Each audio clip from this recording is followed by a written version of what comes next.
Assalamualaikum warahmatullahi wabarakatuh. Alhamdulillah hamdan wa syukran ala ni'amillah. Salatan wa salaman ala rasulillah wa ala alihi wa ashabihi wa mawalah. Amma ba'du. Hadirin para netizen yang dimuliakan Allah subhanahu wa ta'ala, pada kesempatan kali ini kita akan berbicara tentang kebangsaan, tentang pentingnya menjaga kedaulatan negara kesatuan Republik Indonesia, menjaga keutuhan bangsa. Mangan gak mangan ngumpul, senasib sependeritaan, seperti pada awal-awal dulu kita meraih kemerdekaan. Betul? Dan kita pun harus sadar bahwa para pejuang kemerdekaan ini bukan dari satu daerah saja, bukan dari satu suku bangsa saja, bukan dari satu agama saja, bukan dari satu golongan saja, tetapi semua elemen bangsa beramai-ramai, bergotong royong, bekerja sama melawan penjajah, mengusir penjajah. Itulah hakikat perjuangan merebut kemerdekaan untuk Indonesia. Inilah yang sering dilupakan orang, bahwa negara ini milik bersama, bukan milik golongan, bukan milik pribadi, bukan milik satu suku, satu agama dan ras tertentu, tetapi milik bersama, warisan bersama. Inilah yang kemudian menjadi konsep Indonesia Bhinneka Tunggal Ika. Pluralisme yang artinya bermacam-macam, tadi itu sudah disebutkan, dan toleransi, saling menghargai. Hadirin yang dimuliakan Allah subhanahu wa ta'ala, ini pula yang terjadi dengan Islam. Orang-orang Islam memahami betul perjalanan sejarah bangsa Indonesia ini yang tidak sepenuhnya dimiliki oleh Islam, tidak sepenuhnya hasil perjuangan orang Islam, tidak semuanya warisan dari Islam, tetapi ada agama-agama lain yang juga turut berjuang. Memang yang dominan Islam, tetapi tidak 100% homogen orang Islam. Dan orang Islam pun tidak semuanya homogen. Ada abangannya, ada kejawennya, ada Islam nasionalisnya, ada Islam tradisionalisnya, sehingga dalam Islam pun tidak homogen.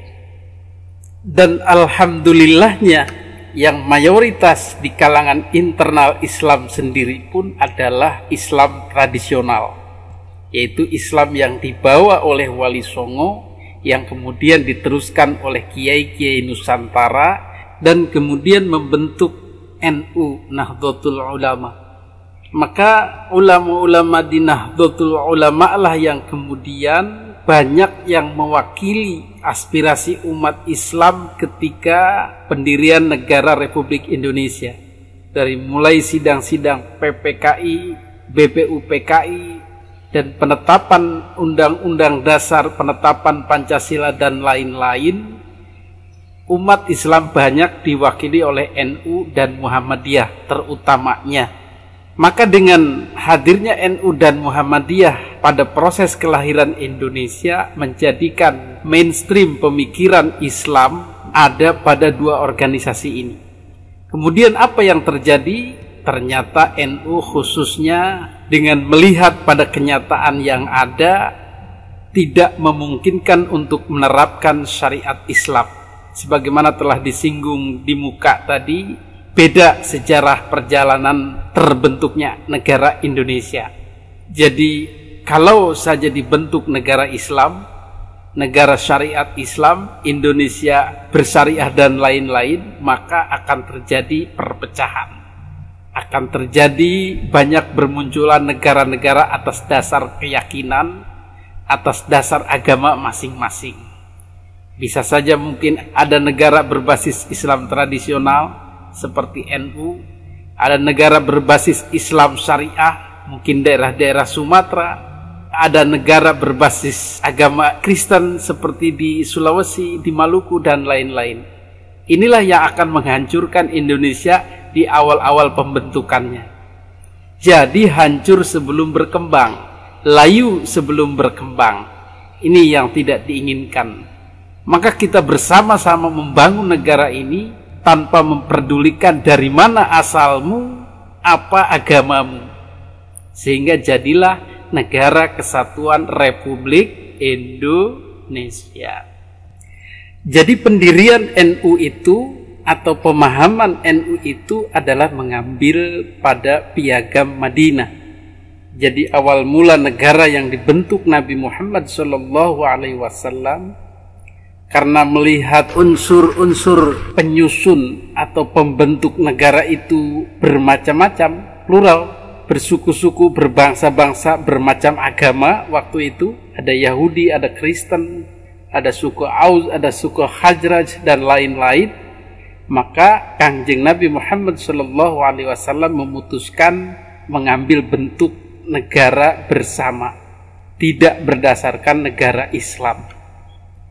Inilah pengambilan bentuk negara oleh Nahdlatul Ulama yang kemudian menjadi Negara Kesatuan Republik Indonesia tidak berdasarkan agama.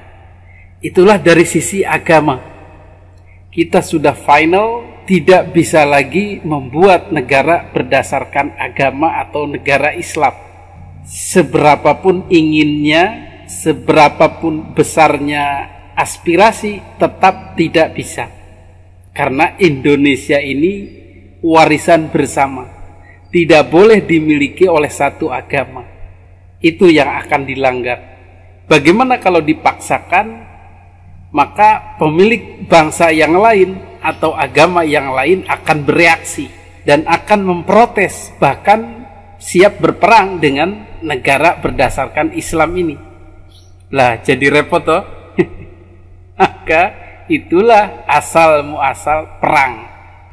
Dan itu sudah biasa terjadi di negara luar Indonesia, terutama Timur Tengah. Karena pihak Islam ini memaksakan dengan semangat jihadnya, dengan semangat menegakkan syariat Islamnya, yang menggebu-gebu dengan mengambil atau merampas warisan negara untuk agama lainnya.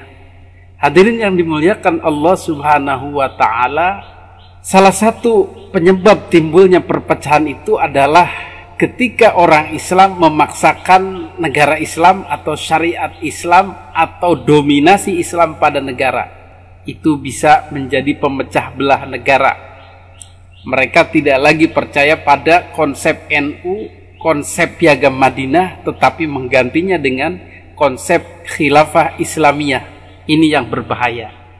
Jadi kita sekuat tenaga mengikuti pemahaman Islam kita pada pemahaman Islam dan negara oleh Nahdlatul Ulama. Tidak ada cara lain.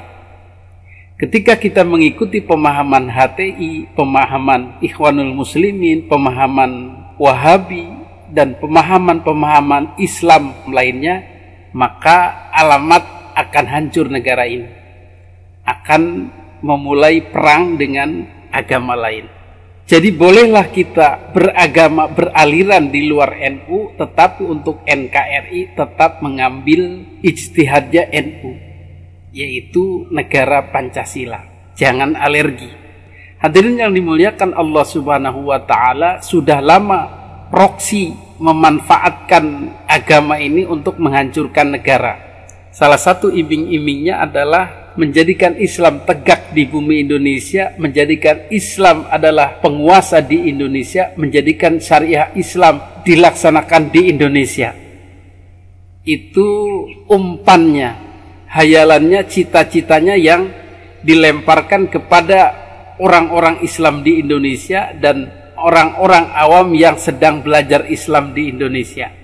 Ayo belajar Islam, ayo tegakkan syariat Islam, ayo buat negara Indonesia ini negara Islam, dan seterusnya. Bagaimana perjuangannya? Yang waras biasanya mengikuti demokrasi, ikut partai, ikut organisasi, ikut ormas, tetapi tetap pemikirannya adalah Islam. Jadi tetap tidak mengacu pada piagam Madinah, tetapi tetap khilafah Islamiyah berbungkus atau bertakiyah mengikuti demokrasi, mengikuti pemerintahan, tetapi misi utamanya tetap adalah syariah Islam. Itu pun masih berbahaya karena tidak sesuai dengan konsep bernegara ala Pancasila. Nah, misi utama negara-negara luar menghancurkan Islam adalah melalui orang-orang ini. Mereka akan disokong secara pendanaan, disokong secara politik, bahkan disokong secara senjata kalau memungkinkan. Tetapi yang lebih mudah adalah secara politik mereka di backup oleh negara-negara ini untuk ayo dirikan negara Islam. Kami dukung, kami bantu secara politik, secara senjata, apapun kami dukung. Asal kamu mau berperang di dalam negeri, kami bantu sampai kamu diangkat menjadi penguasa. Nah, dengan iming-iming ini mereka menjadi berani dan mereka menjadi beringas dengan dukungan dari luar ini. Maka yang akan terjadi adalah pertama mereka akan memerangi saudaranya sendiri, mungkin dari sesama agama, terutama dari kalangan Islam tradisional NU dan Islam nasionalis.